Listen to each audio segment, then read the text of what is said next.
養生黑金蒜頭雞、條排雞腿肉、雞翅黑蒜頭、薑片、葱段、枸杞、鹽、胡椒粉、紅棗、素梅、清水、米酒、香油、雞粉，將黑蒜頭削殼備用。若喜歡更濃郁，可將黑蒜頭切碎或者揉爛。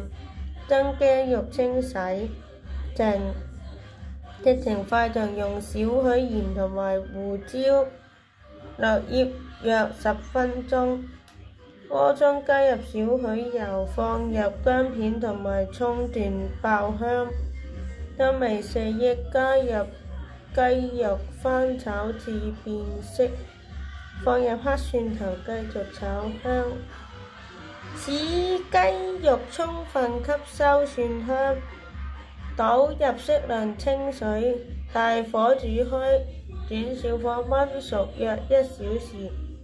期間可撇去表面浮沫，加入紅棗同埋枸杞，再燜煮約10分鐘。根據口味加入少許鹽，調整味道。出鍋前可淋入一啲香油增香，即可盛速享用。大家記得點讚同關注我哋。